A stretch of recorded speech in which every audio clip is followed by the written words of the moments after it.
Welcome to fair media. आज आपसे share करेंगे बिहार इलेक्शन कमीशन या फिर chief election commissioner of India Gyanesh Kumar.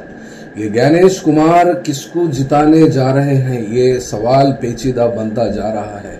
वो इसलिए कि 11 डॉक्यूमेंट्स का एक सेट बिहार इलेक्शन में जो वोटर्स को अपनी आइडेंटिटी को साबित करने, प्रूफ करने और वोटर एनरोलमेंट कराने के लिए जो डॉक्यूमेंट्स पेश किए हैं और उस डॉक्यूमेंट्स के मुताबिक 25 जुलाई तक उसका डेडलाइन है और उसका डेडलाइन खत्म होने के बाद में क्या करेगा क्या नहीं करेगा इसके ऊपर तो मामला तय है। लेकिन ये मामला सुप्रीम कोर्ट को पहुंच गया है और सुप्रीम कोर्ट के जज भी इस चीफ इलेक्शन कमीशन को या बिहार के जो स्टेट इलेक्शन कमिश्नर की तो बात नहीं है। जब सुप्रीम कोर्ट में मामला गया ही है तो वहां supreme court constitution of India जो अडल्ट फ्रांचाइज के बारे में बात करता है और इंडियन कॉन्स्टिट्यूशन वोटर्स को अपने वोटिंग में लेकर गवर्नमेंट और सरकारों को बनाने का जो हक देता है उसको इस बिहार के इलेक्शन में election commissioner of India disenfranchisement जिसको कहते हैं, यानी वोटर का हक छीनना, ये बात यहाँ पर कहना जरूरी होता है। वो इसलिए कि यहाँ पर इलेक्शन में कौन जीत रहा है और फील्ड में कौन है, तो ये बात आप सब जानते हैं कि बिहार में नीतीश कुमार की सरकार चलती है और उसमें बीजेपी एक हिस्सेदार है और अहम है। और इस बार बीजेपी अपने हिसाब से, अपने पैतरे के मुताबिक, अपने टैक्टिक्स के मुताबिक जो उड़ीसा में हुआ है नवीन पटनायक को, उसी तरीके से वहां के नीतीश कुमार को साइड लाइन करके अपना एक मुकाम बनाकर अपना बीजेपी कैंडिडेट को खड़े करने का जो मंसूबा और जो मामला चलता है वो डायरेक्टली नहीं चलता, वो ज्ञानेश कुमार के जरिए चल रहा है, ऐसा हमको देखने में मिलता है। वो इसलिए हम बोल सकते हैं कि यहाँ पर इलेक्शन में लड़ने वाली पार्टियों के ताल्लुक से खासकर अगर बात करते हैं तो फिर नीतीश कुमार के साथ तो देखने में और दिखने में बीजेपी दिखती है, लेकिन अपने पैतरे और अपने हिसाब किताब से चलती हुई बीजेपी पार्टी वहाँ के इलेक्शंस में कंप्लीट पावर को हासिल करना ये मंसूबा दिखता है। लेकिन यहाँ इतना आसान तरीके से भी नहीं है, वो इसलिए कि वहाँ बीजेपी पार्टी डायरेक्ट कभी पावर में नहीं थी और नीतीश कुमार के जरिए ये नीतीश कुमार भी कभी आरजेडी के साथ तो कभी बीजेपी के साथ, ऐसा 2 बार तो 3 बार 4 बार भी इन्होंने कर दिया है। लेकिन अभी भी कोई गारंटी की बात नहीं कह सकते। लेकिन जीतने के लिए वहां अवाम का मंसूबा, वो अवाम क्या चाहती है ये जानने से पहले अवाम का जो वोट देकर जो अपने मत से सरकार को बनाना चाहते हैं और उस सरकार को पावर से बेदखल करना चाहते हैं, उसको अवाम का हक जो बनता है वोट डालने का, उसको ये ज्ञानेश कुमार के तरफ से और ये ज्ञानेश कुमार की जो पॉलिसी बनाई है उसके वजह से वोटरों ने अपना वोट डालने से महरूम हो जा रहे हैं। और ऐसा देखने को मिलता है वो इसलिए कि ये 11 सेट्स जो है वो अपनी जगह हैं, लेकिन यहाँ पर ये जो वोट 2003 में जो इलेक्टोरल रोल्स थे, उस इलेक्टोरल रोल्स के हिसाब से जो वोट डाला गया था वो लोग को तो अपना डॉक्यूमेंट्स प्रूफ देने की तो जरूरत नहीं है। लेकिन यहाँ पर उसके बाद में 2003 के बाद में जो मामला नए वोटर्स आए हैं वो लोग का मामला यहाँ पर सीरियसली एक प्रॉब्लम खड़ा हुआ है। और इस प्रॉब्लम का अंदाजा और इस प्रॉब्लम का इफेक्ट कितना है ये एक बात देख सकते हैं। यहाँ पर टोटल पॉपुलेशन 13 करोड़ 7 लाख है। थोड़ा डिजिट्स इधर उधर हो सकते हैं क्योंकि ये एग्जैक्ट नहीं होता। At the time of electoral rolls publication ऐसी बात होती है। और उसके बाद में नंबर ऑफ वोटर्स कितने हैं ये देखते हैं। 7,89,69,844 जो वोटर्स है, जिसमें ऑलरेडी 2003 में जो वोट डाले हैं या फिर इलेक्टोरल रोल्स में वो लोग का नाम दिखा है और अपीयर हुआ है, वो लोग की संख्या 4,96,00,000 है एग्जैक्टली। थोड़ा बहुत इधर उधर हो सकता है, ये आंकड़े इलेक्शन कमीशन ऑफ इंडिया देशों है। तो फिर यहाँ पर क्वेश्चन किसका है, यहाँ पर डॉक्यूमेंट्री एविडेंस प्रूफ, यानी ओनस जिसके ऊपर पड़ता है वोटर के ऊपर ही पड़ता है। ये इलेक्शन कमीशन का भी मामला खेल है और ये इलेक्शन कमीशन पॉलिटिकल पार्टियों से ज्यादा, नेताओं से ज्यादा ये खेल रहा है नौकरी करते हुए impartial election, free and fair election करने के बजाय ये बीजेपी का इलेक्शन जिताने के लिए काम कर रहा है। ये बात हम नहीं कह रहे हैं, जो अपोजिशन लीडर्स कहते हैं और नेशनल अपोजिशन लीडर्स जैसे राहुल गांधी हो या फिर तेजस्वी यादव और जितने भी इंडिपेंडेंट जो अपना एक सोच, अपना एक ख्याल इंडिपेंडेंट तरीके से बिहार इलेक्शन के ऊपर रखते हैं, वहां वो लोग की बात यहाँ पर देखने को मिलता है। यहाँ पर अपोजिशन पार्टीज को 2 लोग से लड़ना पड़ता है पावर में आने के लिए या फिर वहां के मत को जीतने के लिए और पावर हासिल करने के, वो इसलिए कि यहां पर लड़ाई इलेक्शन कमीशन ऑफ इंडिया की है। तो फिर यहां 2,93,00,000 वोट, ये परसेंटेज में अगर इसको हम चेंज करते हैं तो फिर कितना परसेंट होता है? ये परसेंटेज की बात तो है ही, लेकिन इसके ऊपर बात यहां पर देखते हैं। ये 11 पॉइंट्स का जो डॉक्यूमेंट्री लिस्ट है, ये डॉक्यूमेंट्री लिस्ट के हिसाब से देखते हैं तो फिर कितने हैं, क्या क्या है, इसके ऊपर एक नजर डालेंगे और नीचे से आएंगे जो इलेक्शन कमीशन ने फॉरेस्ट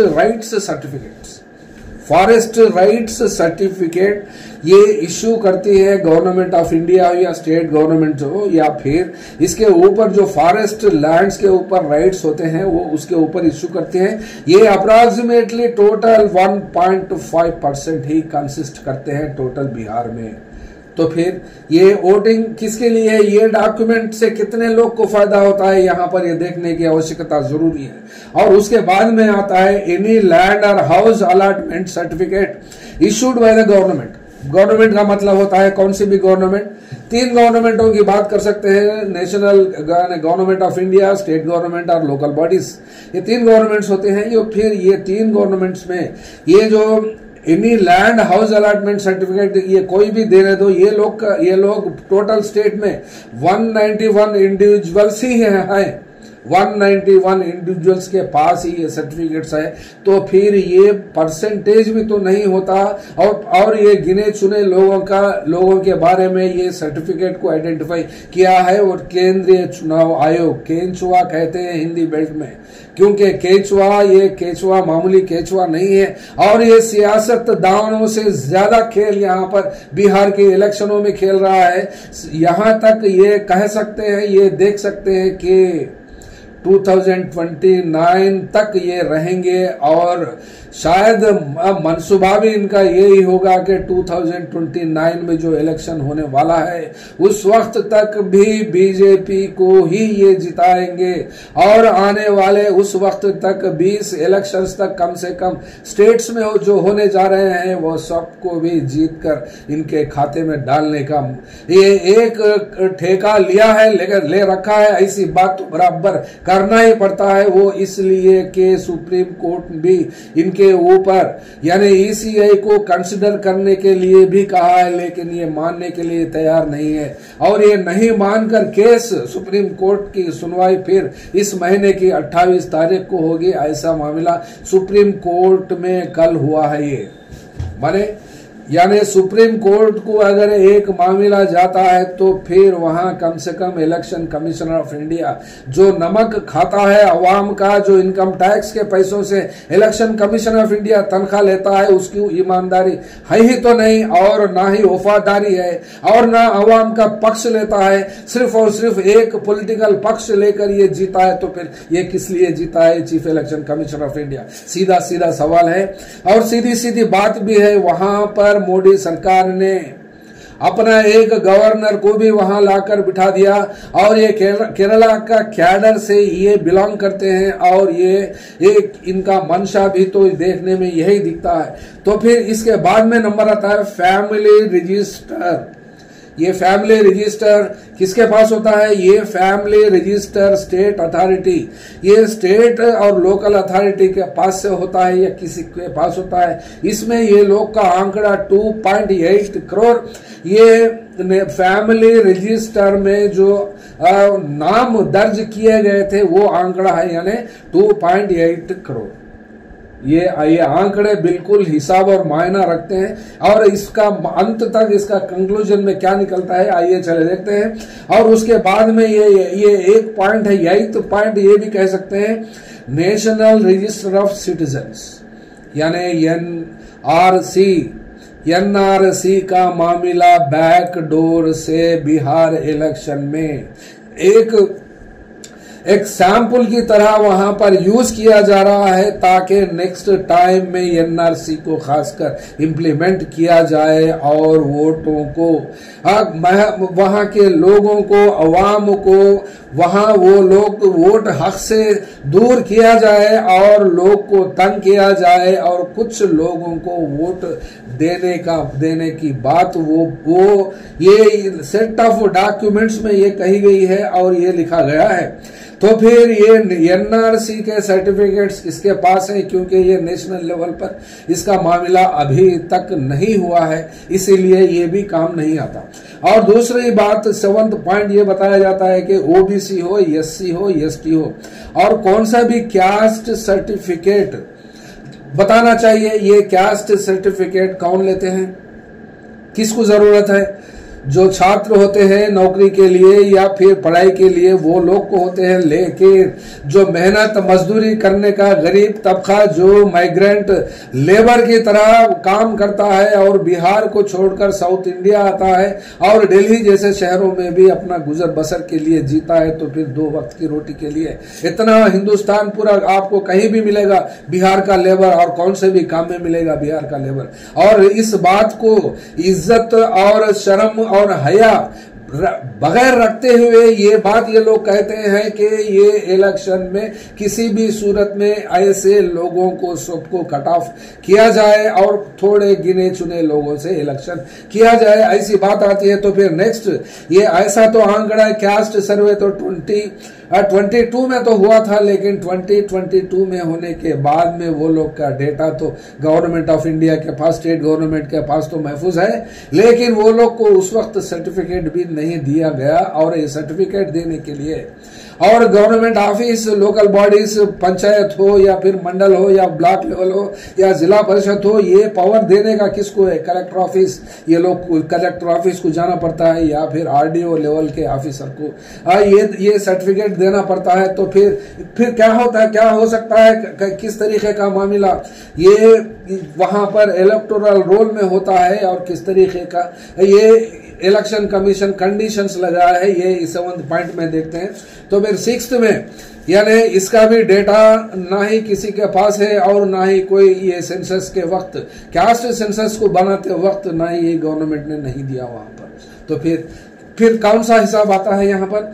और दूसरा परमानेंट रेजिडेंट सर्टिफिकेट चाहिए, issued by the competent state authority. ये परमानेंट रेजिडेंट सर्टिफिकेट कौन बनाता है, किस लिए बनाता है, और इसके लिए भी कितने लोग लिए हैं, किसके पास है, ये ईयर वाइज जो जरूरत पड़ती है लोकालिटी के लिए, लोकल कोटा के लिए, एजुकेशन पर्पस हो या जॉब पर्पस के लिए ये काम करता है। तो फिर ये पूरे टोटल वोटरों का परसेंटेज में ये कितना हिस्सा फॉर्म करता है और ये कितना परसेंटेज है, ये मिनिमम ये यहाँ पर फिंगर टिप्स पे गिन सकते हैं, लेकिन हम कंप्लीटली पब्लिक को वोटिंग राइट देने से इलेक्शन कमीशन ऑफ इंडिया, खासकर गणेश कुमार, इसको इनकार कर रहे हैं। यहां तक के सुप्रीम कोर्ट भी इनको कह रहा है, फिर भी ये मानने के लिए रेडी नहीं है।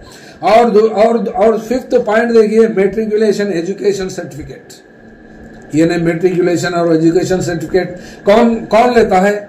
फिर अगेन वहीं आके खड़े होते हैं, नौकरी करने वाले छात्र हो या फिर पढ़ाई करने वाले छात्र हो, वो लोग के पास ही ये 10th क्लास का मैट्रिकुलेशन का सर्टिफिकेट होता है। तो फिर ये कितने लोग इसमें वहां पर मैट्रिकुलेट है, और आज तक भी गिना जाता है और आज तक भी माना जाता है वहां पर कितना परसेंटेज में लिटरेसी है। या वहां पर लिटरेसी की बात तो 74.3 है, लेकिन बचे सो कितना 25.7% ये वहां के इलिटरेसी रेट है वहां बिहार का।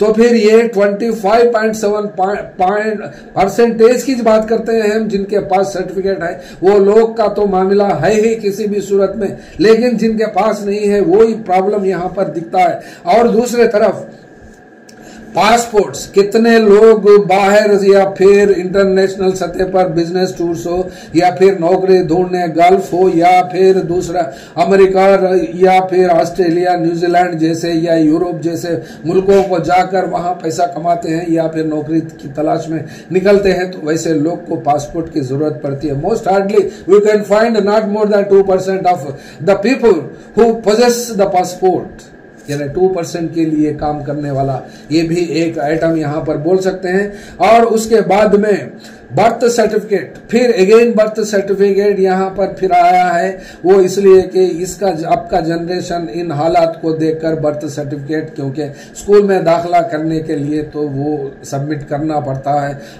और उस वक्त 2003 से लेकर आज 2025 से इस 22 साल में ये मानना ये दिखता है, इन एसेंस 22 साल की उम्र जिसको आई है, ये जनरेशन जो चढ़ा है, जो बड़ा है, और उन लोगों को वोट डालने का हक को छीना जा रहा है। ये indirect backdoor policy of the government of India, ऐसी बात हम कहने में कोई हर्ज नहीं रखते और ना ही हम हेजिटेट होते।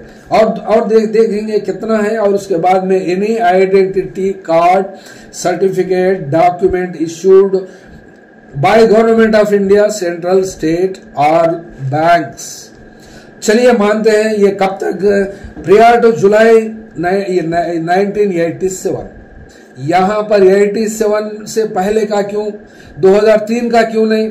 यहां रोड़े अटकाना और लिटिगेशन बनाना, प्रॉब्लम्स खड़ी करना और हर्डिल्स बनाना और वोटरों को वोट डालने से महरूम करना, यही बात दिखती है इस पॉइंट में भी। और उसके बाद में यहां पर देखते हैं ये परसेंटेज कितना होता है, कितने लोग के पास ये सर्टिफिकेट्स होते हैं, यानी गवर्नमेंट एम्प्लॉयज के पास होते हैं। और दूसरे तरफ बैंक में जो ट्रांजैक्शन करते हैं बिजनेस पीपल, और जो छोटा मोटा जीरो बैलेंस से जो मोदी सरकार वो लोग के अकाउंट में 15 लाख डालने की बात हो या फिर इंटरेस्ट फ्री लोन्स हो, मुद्रा लोन्स, वैसे लोग कितने लोग बैंक अकाउंट्स रखते हैं और पासबुक्स वो लोग के पास है। ये पासबुक्स को भी मानेंगे या नहीं मानेंगे बूथ लेवल इलेक्शन ऑफिसर्स, इसका भी कोई गारंटी नहीं है, कोई पता भी नहीं बोल सकते इसके बारे में। और उसका नंबर 1 पहला है any identity card, pension payment order of central और स्टेट गवर्नमेंट और एम्प्लॉयज, यानी PPO order, pension payment order, ये रिटायर्ड पर्सन्स को होता है। और काम करने वालों को के भी पास भी अगर कुछ आइडेंटिटी कार्ड जो ऑफिसों में इश्यू करते हैं वो लोग के लिए, माने ये यूनिवर्सल अडल्ट फ्रांचाइज नहीं है, ये कुछ लोगों के लिए अब माना जाता है और बयान में भी देखने को मिलता है। आप ये देख सकते हैं इसके लिए कितना परसेंटेज यहाँ पर वोटिंग के लिए लोग को तैयार करते हैं। और ये बात भी क्वेश्चन में आ गई है कि 2.93 करोड़, ये करोड़, इतने लोग, इतना परसेंटेज, ये कितना है टोटल इलेक्टोरल रोल्स में, यानी टोटल इलेक्टोरल रोल्स में 37.08 लोगों का वोट क्वेश्चन में है। और आज के दिन तक भी ये इलेक्शन कमीशन का कहना माना जाता है कि 66% ये यहां तक ये लोग अब पब्लिक के पास फॉर्म फिलअप करने के बाद जो वो फॉर्म्स को ले लिया है वापस, वो 66% बताता है, but how far it is correct we don't know, क्योंकि ऑफिशियल डेटा है point to point, pin to pin, booth level to booth level, village to village level कोई सर्वे नहीं कर सकता और किसी के पास भी इतना पक्का इंफॉर्मेशन नहीं हो सकता। तो फिर इसलिए कुछ हद तक मानना ही पड़ता है, क्योंकि मानने के लिए कोई दूसरा अल्टरनेटिव नहीं है, नहीं मानने के लिए तो फिर मानने का एक ही ऑप्शन दिखता है। तो फिर यहाँ पर ये कितने लोग का यहाँ पर ये वोटिंग राइट छीनने जा रहा है, कितना हो रहा है, तो फिर इसका मामला देखते हैं। ये कल तक 10 तारीख यानी कल तक का मामला देखने को आया है 66%। और कितने दिन बचे हैं ये, और अभी तक तो 15 दिन खत्म हो गए हैं और 15 दिन बचे हैं, और इस 15 दिन के अंदर यानी जुलाई की 25 इज लास्ट डेट, यानी उस वक्त तक ये मामला 54% क्या कर पाएगा इलेक्शन कमीशन, ये ऐसा तो देखने को हमको नहीं मिलता।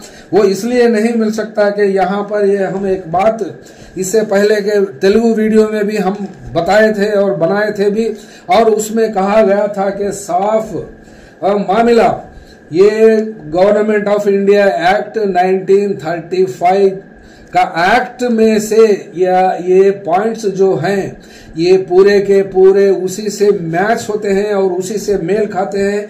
ये जो ब्रिटिश सरकार ने उस वक्त लिमिटेड फ्रैंचाइज लोगों को हिंदुस्तान में पावर दिया था, राइट्स दिए थे, और उसके हिसाब से वहां उस वोटिंग राइट को देने में प्रॉपर्टी का एक क्वालिटी लिया है और एजुकेशन और टैक्स क्राइटेरिया लिया है। तो आप पूरे 11 डॉक्यूमेंट्स में भी ये बात बराबर तरीके से देख सकते हैं कि यहाँ पर जीता जागता इंसान को बाजू रखकर कागजों में जिंदगी ढूंढते हैं और कांग्रेस और पेपरों में कागजों में नागरिकता ढूंढते हैं इंसान को बाजू रखकर। तो फिर ये क्या, तो ये 2025 में जो मामला चलता है 1935 ब्रिटिश एक्ट से भी गए गुजरा, और ब्रिटिश राज में जो यूनिवर्सल फ्रैंचाइज नहीं दिया गया था, लिमिटेड दिया गया था वोटिंग राइट, ये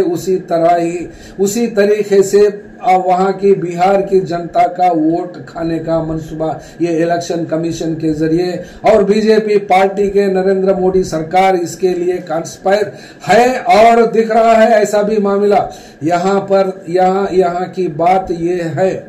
तो फिर ये पूरे 11 डॉक्यूमेंट्स और ये 1935 इंडिया एक्ट भी उसी मामले को एक चीज को यहाँ पर बाजू रखता है, टैक्स क्राइटेरिया इस एक्ट में नहीं है, वरना ये टैक्स क्राइटेरिया भी जो जितना पैसा टैक्स भरता है बनता है गवर्नमेंट को उसको वोट दिया जाता है, ये ब्रिटिश इंडिया में था। और उस ब्रिटिश इंडिया को फिर वापस ये गणेश कुमार बिहार में ला रहे हैं और ये बिहार में आने के बाद हिंदुस्तान सतह पर इसको लागू किया जाएगा।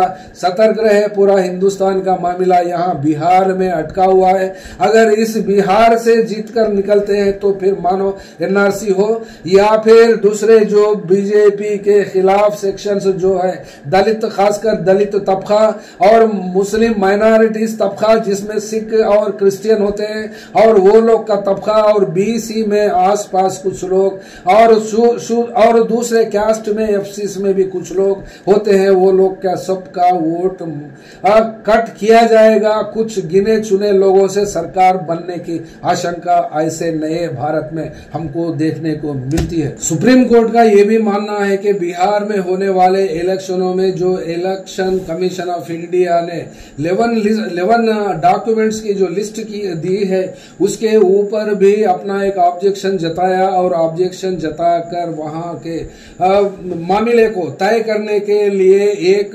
ऑब्जर्वेशन भी किया है। जो स्पेशल इंटेंसिव रिवीजन को जो डेडलाइन जो वहां की आवाम को दिया गया था वो टाइम काफी नहीं है और इलेक्शन कमीशन ऑफ इंडिया को ये भी कहा है कि 3 और डॉक्यूमेंट्स को उसको एनलिस्ट किया जाए ताकि ज्यादा से ज्यादा वोटर्स उसमें अपना नाम दर्ज कराए इलेक्टोरल रोल्स में और मत देने के लिए वो बात कही है। देखते हैं यहाँ पर 3 चीजें, एक आधार कार्ड को भी कंसिडर करने के लिए इलेक्शन कमीशन ऑफ इंडिया को बोला है और दूसरा एपिक कार्ड, ये इसमें कहा जाता है कि इलेक्टर फोटो आइडेंटिटी कार्ड, ये एपिक कार्ड को भी कंसिडर करने की बात की है और साथ ही साथ रेशन कार्ड को भी मानना जाता है ताकि ये 3 डॉक्यूमेंट्स प्लस 11 डॉक्यूमेंट्स को तो अपनी मनमानी से करने दे, लेकिन ये जो 3 डॉक्यूमेंट्स है इसकी वजह से तकरीबन ज्यादा से ज्यादा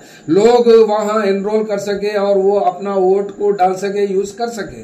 तो ये मानना है तो फिर ऐसी बात 28 के दिन इलेक्शन कमीशन क्या तरीके से जवाब देगा और इसके ऊपर क्या अपना बयान रखेगा सुप्रीम कोर्ट में अपनी सुनवाई के दौरान, इसको उसके वक्त ही हम फिर कंप्लीट डिटेल्स लेकर फिर आपके सामने हाजिर होंगे। तब तक के लिए इस मुद्दे के ऊपर जब ही हम बात करेंगे, जब तक के लिए थैंक यू, इजाजत। फेयर मीडिया में आपका स्वागत है। हमारे चैनल को सब्सक्राइब करें और हमारे वीडियो देखें। हर अपडेट के लिए घंटी आइकन चालू करें। हम वास्तविक और निष्पक्ष समाचार और राजनीतिक अपडेट प्रदान करते हैं।